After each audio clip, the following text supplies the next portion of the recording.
If you could scroll through the life of Naaman the Syrian, you would see the profile of a perfect man. Commander of the army, national hero, the ancient equivalent of a billionaire celebrity.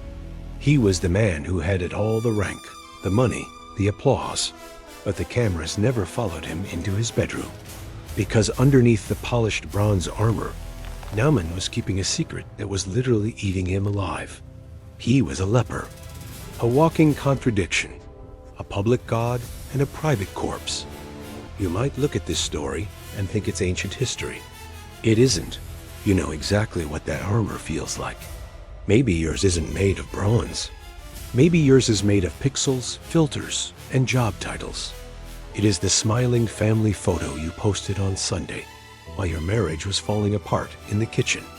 It is the hustle hard status on LinkedIn while you are secretly popping pills just to sleep at night. It is the perfectly curated life that hides a soul paralyzed by anxiety, debt, and the fear of being found out. Like Naaman, you have learned a brutal lesson. The world applauds your metal, but it rejects your flesh. So you polish the exterior. You smile for the algorithm. You pretend you aren't bleeding. But let me ask you the question Naaman had to face. How much longer can you carry that weight before you collapse inside the shell? This isn't just a story about a man washing in a river. It is a confrontation. It is about the moment you finally stop performing and start living. Welcome to the story of the general who had to lose his dignity to find his soul. The midday sun over Damascus hangs in the sky like a hammer of white fire, beating down on the limestone streets until the air itself seems to warp in a haze of suffocating heat. Through this oven rides Naaman, standing tall in his golden chariot, a living monument of military power, cutting through a sea of screaming admirers who chant his name like a prayer. He looks every inch the god of war, encased from neck to toe in polished bronze armor that catches the blinding light and throws it back like a weapon against the eyes of the mob. To the citizens pressing against the barricades, he is not just a general. He is the summit of existence, invincible and touched by the divine. But underneath that magnificent breastplate, the temperature is a personal furnace, and the heavy linen under tunic acts like wet sandpaper against skin that is raw, weeping, and dying by inches. His knees lock not in strength, but in a desperate rigor mortis to keep from collapsing, as every bump of the chariot drives a dagger of pain through his nervous system. He forces a smile, performing the greatest illusion in Syria, convincing an entire nation he is a god while he literally liquefies inside his shell. The crowd sees the medals pinned to his chest and assumes they tell the story of his glory, never suspecting they are actually covering the rotting evidence of his shame. They whisper to their children, pointing at the spoils of war, the gold, the exotic slaves, the livestock, wishing they could trade places with him for just 1 hour of such power. They define his worth by what is visible, completely unaware that their hero would gladly trade every ounce of that gold for the clean, boring, healthy skin of the beggar sitting in the gutter. Naaman knows that he is the envy of the world, yet he walks in a body that is a biological disaster, trapped in a paradox where his public image is perfect and his private reality is a nightmare. He grips the leather reins until his knuckles turn white, terrified that if he lets go, the truth will spill out like blood on the pavement. The armor is no longer protecting him from enemy arrows. It is a golden coffin protecting his secret from the world, and he is walking around in it, waiting for the inevitable day when the lid is ripped off. As the chariot turns toward the palace gates, the shadows lengthen, signaling the end of the show and the beginning of the real struggle in the dark. The noise of the crowd fades into a terrifying silence, stripping away the anesthetic of fame and leaving him alone with his thoughts. The parade is over, the sun is setting, and tonight, the monster in the mirror will be waiting for him like a loyal, hungry dog. The heavy cedar doors of the master chamber slam shut, acting as a guillotine that severs the connection to the adoring world outside and plunges the room into a deafening silence. Naaman stands frozen in the center of the marble floor, the adrenaline of the parade draining away to reveal the trembling, exhausted wreck beneath the metal plating. The transition is violent. In a single heartbeat, he goes from being the savior of Damascus to a frightened man trapped in a cage of his own making, dreading the nightly ritual of self-mutilation. He stares at the buckles of his breastplate, knowing that he must now dismantle the only thing holding his dignity together, treating his own body like a volatile explosive that could detonate with the slightest wrong move. He begins to undo the leather straps, his fingers fumbling with knots that are slippery with sweat, until the polished bronze falls to the floor with a heavy clang, a sound that usually signifies rest for a soldier, but for him sounds like the tolling of a funeral bell.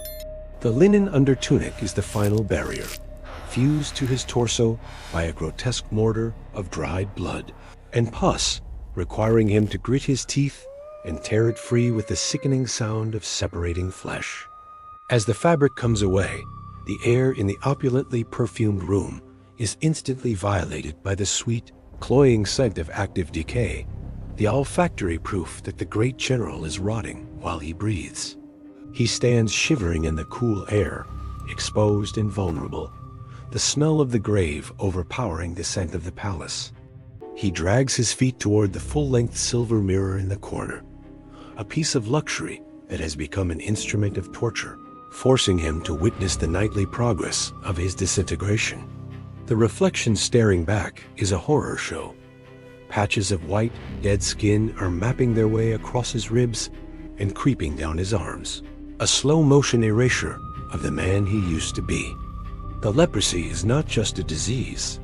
It is a thief that has stolen his nervous system, leaving parts of him numb and alien, turning the hand that commands armies into a claw that he can barely feel.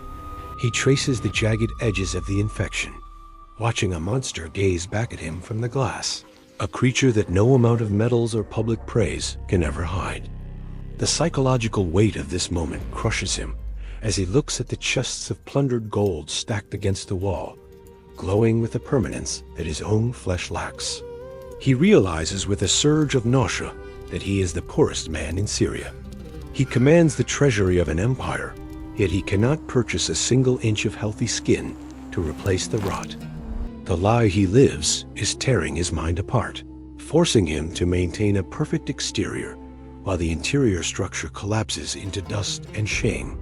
He collapses onto the edge of his bed, a heap of raw nerves and rotting meat, realizing that his armor is the only thing keeping the world from vomiting at the sight of him. While the war room buzzes with strategies to expand the empire, the domestic quarters of Naaman's palace are suffocating under a heavy blanket of hopelessness. His wife moves through the shadows like a widow in mourning, watching the man she loves turn into a stranger behind a wall of pain, knowing that all their status cannot purchase a cure. In the corner of the room, scrubbing the marble floors or folding the linen that will soon be stained with blood, is a little maid, a nameless captive torn from her home in Israel during one of Naaman's brutal raids. She is a living artifact of his violence, a war trophy who lost her family because of the very man now groaning in the next room, and by all the laws of vengeance, she should be celebrating his slow demise as divine justice. But instead of hatred, a strange and illogical grace rises from the floorboards, defying the natural order of resentment. She looks up from her work, her eyes clear and unafraid, and drops a sentence that crashes through the gloom like a lightning bolt. If only my Lord were with the prophet who is in Samaria, he would cure him of his leprosy. The suggestion is ludicrous on the surface, a slave girl advising the supreme commander to seek help from a mystic in a conquered, inferior nation. She speaks with a terrifying certainty, not offering a probability or a medical opinion, but stating a fact about a God she knows intimately, a God who does not live in the temples of Rimmon, but in the dusty hills of her homeland. Naaman, the man who only listens to kings and generals, finds himself in the most humiliating position of his career. He has to stop talking and listen to a nobody. He has exhausted every expensive physician in Damascus, sacrificed to every silent idol, and bought every salve the merchants could invent, only to find himself rotting faster. Now, Desperation forces him to lean down metaphorically and spiritually to catch the words of a child he owns, realizing that his prisoners possess a freedom he does not have. The irony is sharp enough to cut bone. The general conquered the land of Israel with his sword, but the faith of Israel is quietly conquering his kitchen with a simple sentence. He weighs his pride against his life, looking at the conviction in the girl's face and realizing that she holds the only map he hasn't tried yet. It requires him to admit that his power is useless and that his salvation lies in the territory of his enemies. I thought that burns almost as much as the leprosy itself. But the smell of his own decay makes the decision for him. He chooses the slim chance of humiliation over the certainty of death, deciding to trust the theology of a slave because the theology of the empire has failed him completely. Naaman mobilizes for this journey not as a humble pilgrim seeking mercy, but as a wealthy tycoon executing a strategic acquisition of a miracle. He packs a caravan that looks more like a bank vault on wheels than a hospital transport. 10 talents of silver, 6,000 shekels of gold, and 10 changes of designer clothing, a fortune that could buy entire cities in the ancient world. He is operating under the delusion of transactional theology, believing that the God of Israel is a vending machine where you insert bullion and select health. He grips the reins of his chariot with the confidence of a man who has never encountered a problem his wallet couldn't solve, convinced that if he brings enough heavy metal, the heavens will be forced to negotiate a deal for his skin.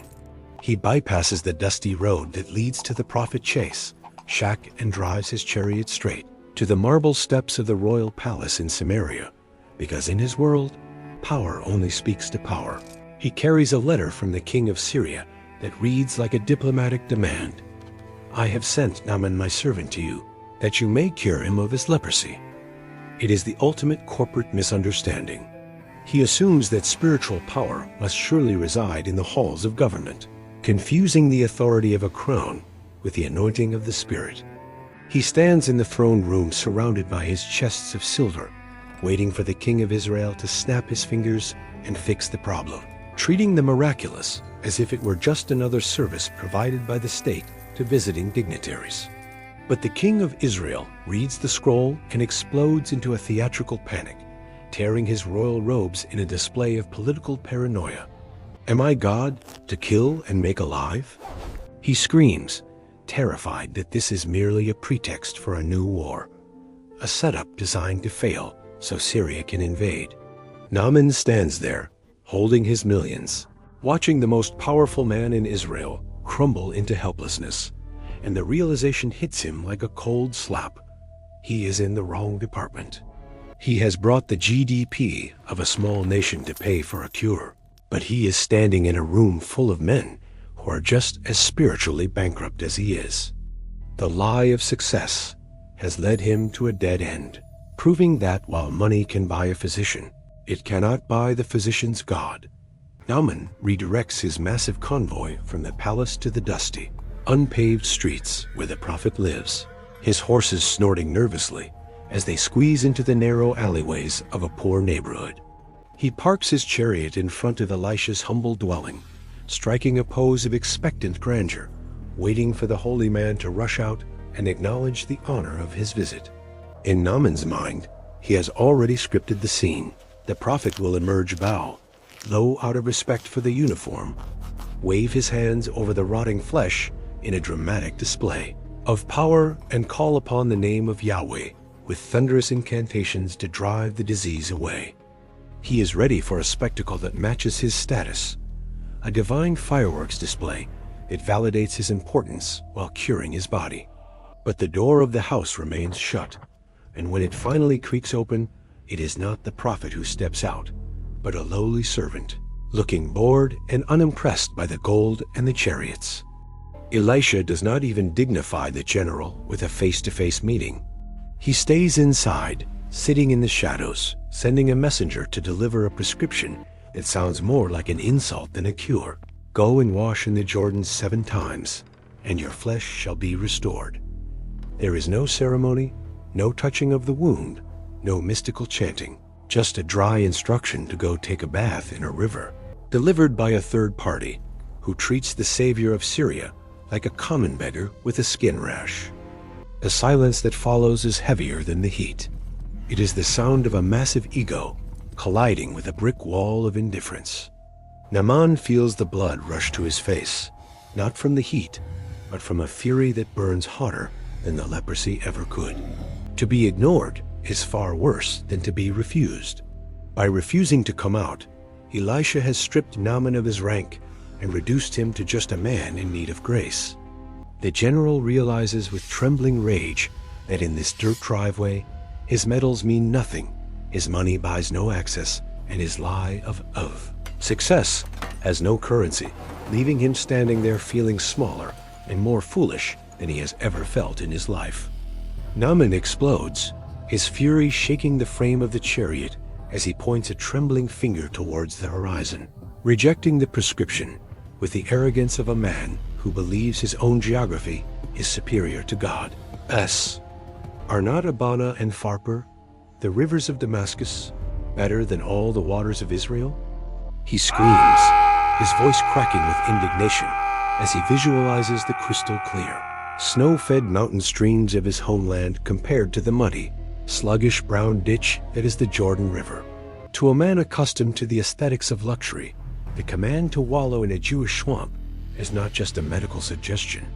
It is a cultural insult, a demand that he trade the purity of Syria for the filth of a conquered land.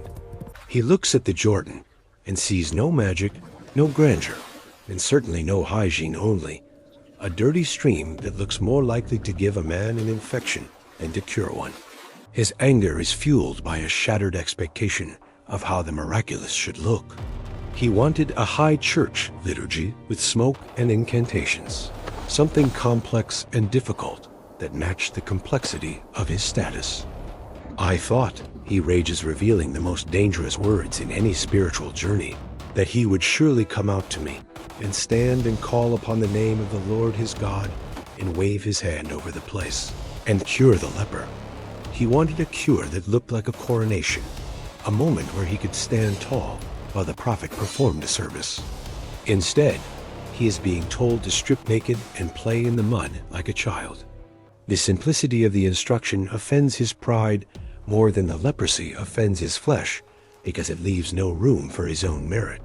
He cannot pay for it, he cannot fight for it, and he cannot look good doing it.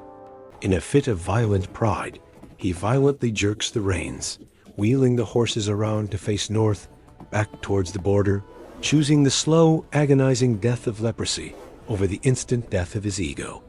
He decides in that split second that he would rather rot in a golden armor in Damascus than be clean in a muddy river in Israel, preferring to keep his dignity, even if it means keeping his disease. The lie of success has convinced him that his image is more valuable than his life, and he storms away from the only door that was ever open to him, kicking up a cloud of dust that serves as a blinding metaphor for his own stubborn blindness. He is a dying man walking away from water because he doesn't like the cup it's served in. The rage-fueled retreat is halted not by a roadblock, but by the quiet courage of his own soldiers, who dare to step in front of the snorting horses to speak truth to a man blinded by pride. These men strip away the rank of general and appeal to the human being inside the metal shell, posing a question that exposes the absurdity of his tantrum with surgical precision. If the prophet had told you to do some great thing, would you not have done it? They know his psychology perfectly.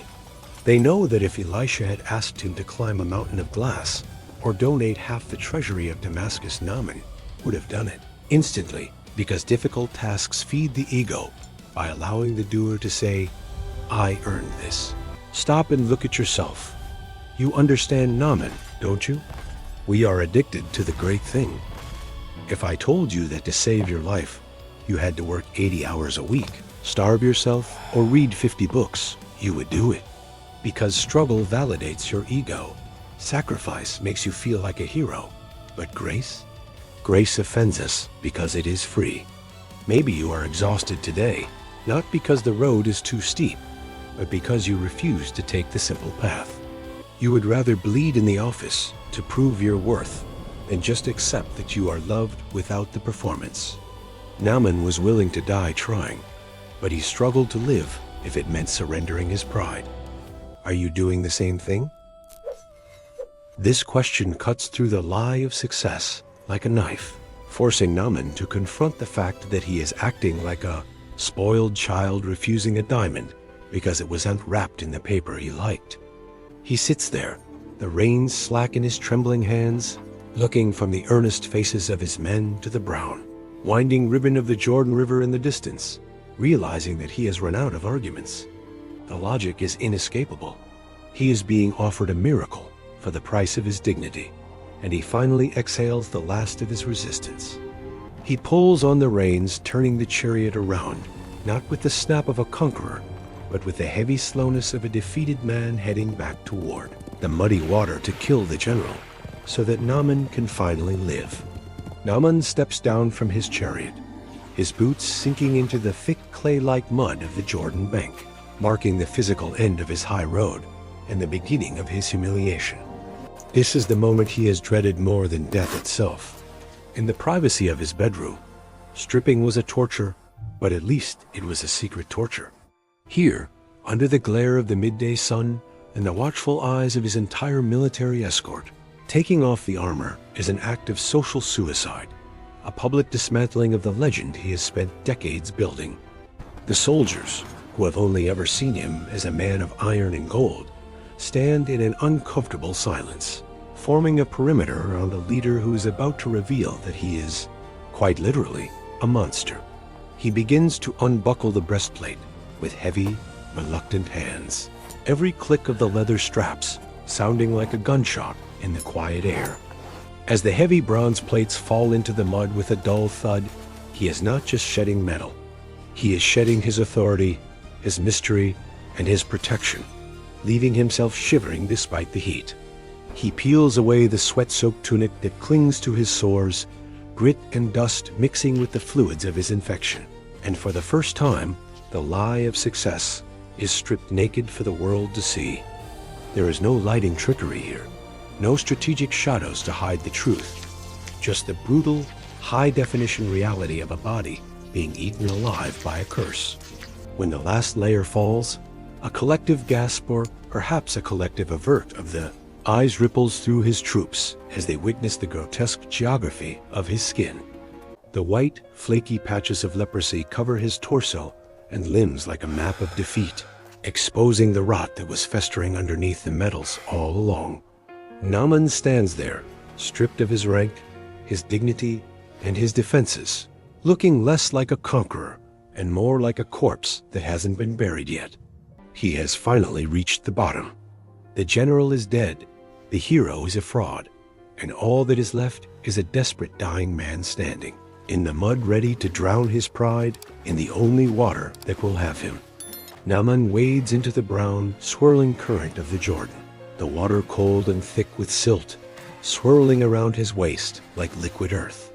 He holds his breath and plunges beneath the surface for the first time, the murky water filling his ears and stinging his eyes, only to emerge gasping and dripping, wiping the mud from his face to check his skin.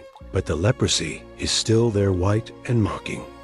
He dips a second time, and a third, each submersion feeling more foolish than the last, a rhythmic humiliation that seems to be accomplishing nothing but covering a dying man in dirt.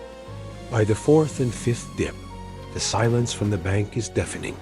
His soldiers are watching their commander bobbing in the river like a piece of driftwood, and Naaman fights the overwhelming urge to scream, abort the mission, and storm back to Damascus to die with some shred of dignity left. The sixth time he comes up, he is shivering violently, covered in river slime, hair plastered to his skull, looking less like a human being and more like a swamp creature. He looks at his arms and sees the same rotting flesh, unchanged and unhealed, and the voice of logic screams in his head that he has been played, that this is a cruel prank by a Jewish prophet to humiliate the enemy of Israel. He stands there for a long moment, the water rushing past him, suspended between faith and fury, knowing that he has gone too far too. turned back now, but terrified that the seventh dip will be the final nail in the coffin of his hope. He closes his eyes, exhales the last of his pride, and allows the heavy water to pull him down one last time, surrendering fully to a process that makes absolutely no sense to his military mind. For a few seconds, he is gone, buried alive in the grave of the Jordan River. Then, with a sudden splash, he bursts through the surface, gasping for air, the water cascading off his shoulders in sheets. He doesn't want to look. He is terrified to look, but he raises his hands before his face, blinking through the water droplets, and the scream that tears from his throat is not one of anger, but of primal shock. The white scales are gone. The raw sores have vanished. The dead, numb tissue has been replaced not by the scarred leather of an old warrior, but by the soft, flawless, pink flesh of a little child.